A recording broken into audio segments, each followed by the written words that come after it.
जय महाकाल जी की दोस्तों, आज चर्चा करते हैं करक लगन की। करक लगन के स्वामी होते हैं चंद्रदेव जी, और जिसकी चर्चा हम पहले भी वीडियो में कर चुके हैं। और चंद्रदेव जी का रत्न होता है मोती, और मोती के साथ करक लगन में और कौन कौन सा रत्न धारण करने से आपको लाभ प्राप्त हो सकते हैं, वो आज आपको मैं बताने जा रहा हूँ।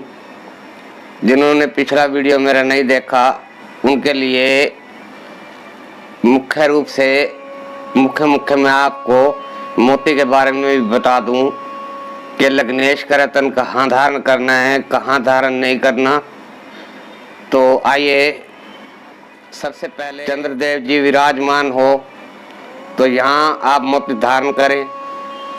अगर चंद्रदेव जी दूसरे स्थान पर विराजमान हो, यहाँ भी आप मोती धारण करें। और यदि चंद्रदेव जी तीसरे स्थान पर विराजमान हो, यहाँ आप मोती धारण ना करें। और चंद्रदेव जी यदि आपके चौथे स्थान पर हो, यहाँ भी आप मोती धारण कर सकते हैं।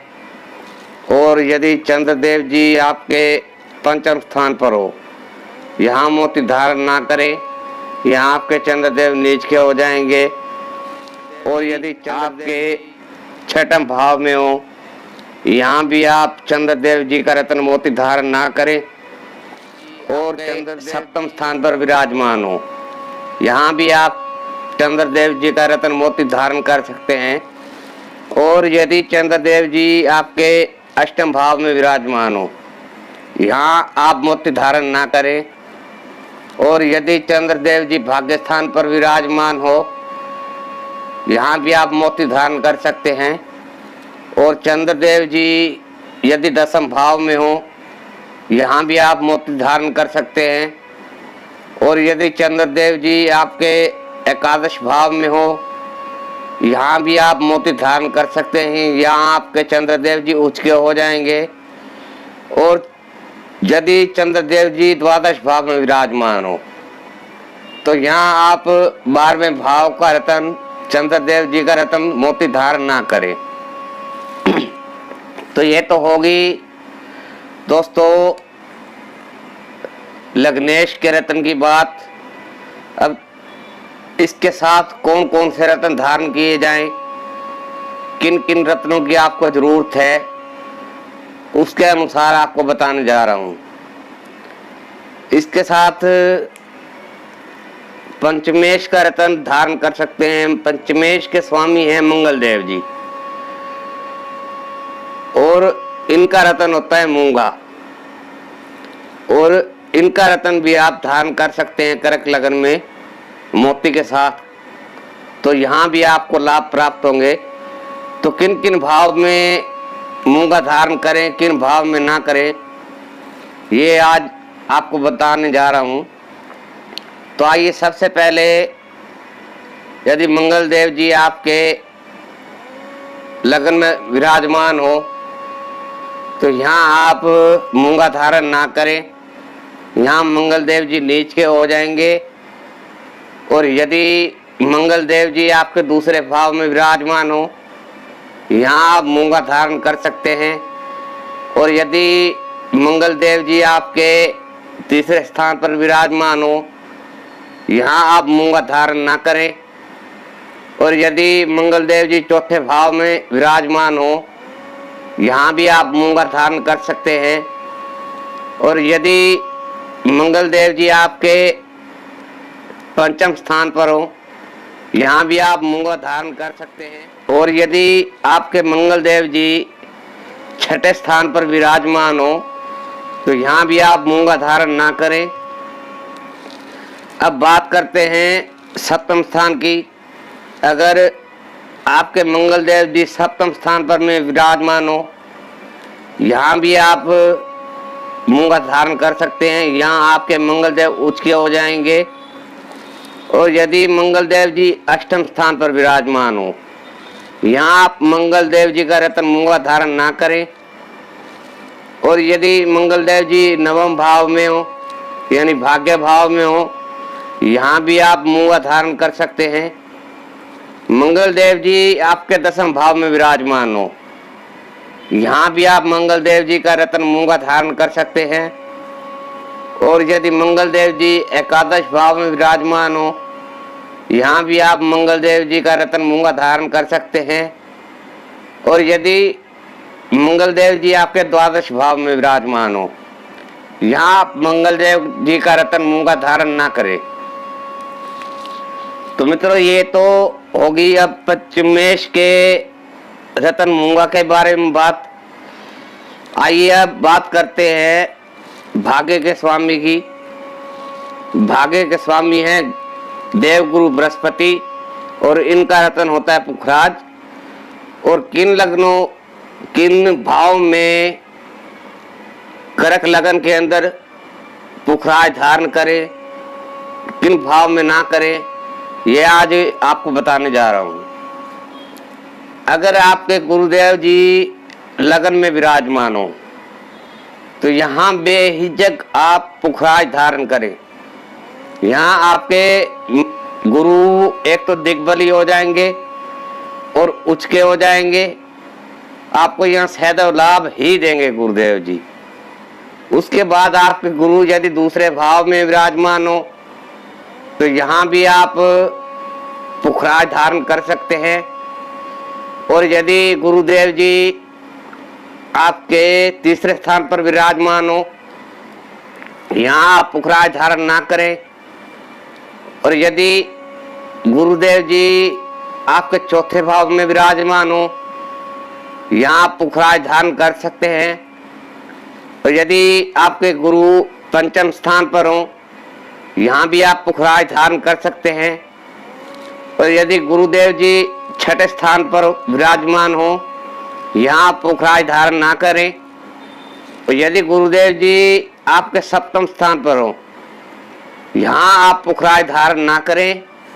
यहाँ गुरु आपके नीच के हो जाएंगे। और उसके बाद आते हैं अष्टम स्थान पर। और यदि गुरु अष्टम स्थान पर आपके विराजमान है तो यहाँ भी आप गुरु का रत्न पुखराज धारण ना करें। और गुरुदेव भाग्य भाव में ही विराजमान हो, अपनी राशि में विराजमान हो, तो यहाँ भी आप गुरु का रत्न पुखराज धारण कर सकते हैं। और अब बात करते हैं 10वें भाव की।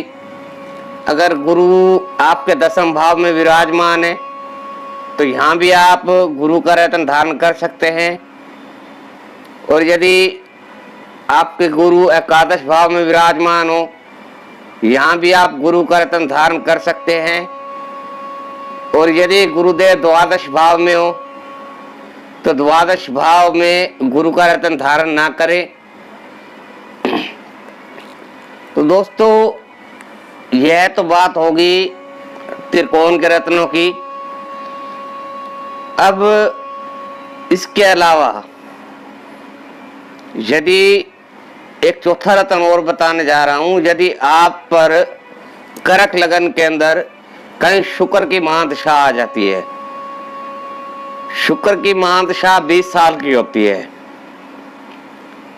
आप जो रत्न मैंने इनमें से बताए हैं, मोती, मूंगा, पुखराज, तीनों धारण ना करें, उनको उतार दें। और उसके बाद शुक्र की महादशा के अंदर आप शुक्र देव जी का रत्न डायमंड, डायमंड ना पहने तो ओपल उसकी जगह, ओपल ना पहने तो जरकन, सफेद हकीक, इनमें से कोई भी शुक्र का रत्न पहनकर आप शुक्र देव जी के फल प्राप्त कर सकते हैं।